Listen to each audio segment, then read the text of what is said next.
So in the last session we have derived the expression for the force exerted by a jet on the fixed curved plate in which jet is striking at the center. Okay, so that is first case. As I said, there are two cases for the fixed curved plate only. Okay, so the second case is when the jet strikes the curved plate at one end tangentially when the plate is symmetrical. Again, here it is a symmetrical curved fixed plate.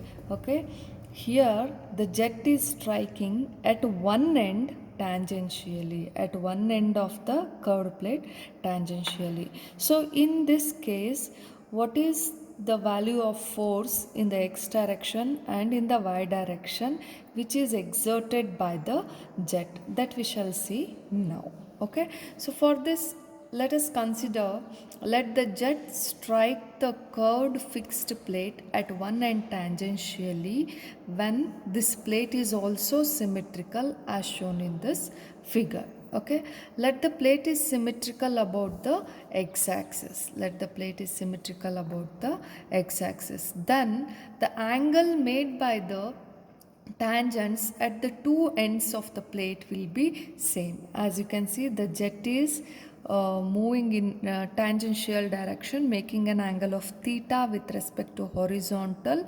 Okay, at both the ends, at the inlet and also at the outlet, the angle made is same, that is theta. Okay, since the plate will be symmetrical. Then let us consider V is the velocity of the jet of water. Okay, and then theta is the angle made by the jet with the x-axis at the inlet tip, at the inlet tip of the curved plate. Okay, then if the plate is smooth, okay, so let us consider the loss of energy due to impact is zero, then the velocity of water at the outlet tip of the curved plate will be equal to again velocity v. Okay, the forces exerted by the jet of water in the direction of x and y can be given as, okay, so firstly, as we know that the velocity which is in this direction making an angle theta with respect to horizontal. Okay, so in both the cases, here at the outlet and also at the inlet, let us resolve these into horizontal and vertical components. So if you resolve v with respect to horizontal, we get v cos theta. With respect to vertical axis, it is v sin theta. Similarly, at the outlet tip also, let us resolve the components along the x and y direction, that is v cos theta and v sin theta.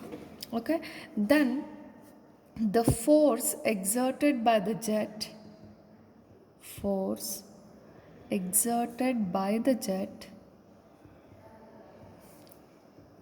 in the direction of jet, in the direction or in the x direction, in the x direction here, force exerted by the jet in the x direction, Fx can be given as mass per second into v1x minus v2x. Okay, so here v1x is equal to what? The velocity at the inlet in the x direction. So what is the velocity at the inlet in the x direction? That is v cos theta. And v2x is what? Velocity at the outlet. Okay, velocity out the outlet in x direction, that is minus v cos theta, minus v cos theta. So substitute in fx. So fx is equal to what? Rho into a into v. Okay, v1x is v cos theta minus of minus v cos theta. Okay, so if you take this, we get rho into v into, take v outside, rho a v square, remaining is what? Cos theta plus cos theta. So it is equal to 2 rho a v square cos theta. So this is the force exerted by the jet Okay, when the jet is striking at one end tangentially for a symmetrical curved plate. Similarly, Fy can be given as rho into A into V1y minus V2y. Okay, mass per second into V1y minus V2y. So therefore, what? Here V1y is equal to what? Velocity in the y direction at the inlet is V sine theta.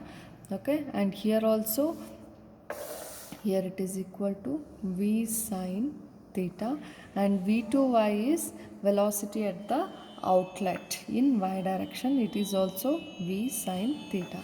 So therefore Fy can be written as rho into A into V sine theta minus V sine theta. So what happens now?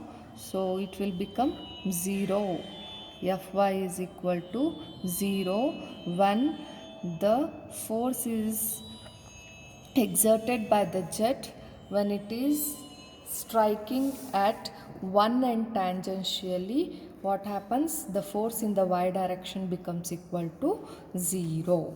Okay, so this is how you need to derive the expression for the uh, force exerted by the jet when it is striking at one end tangentially and the plate is symmetrical plate. Okay.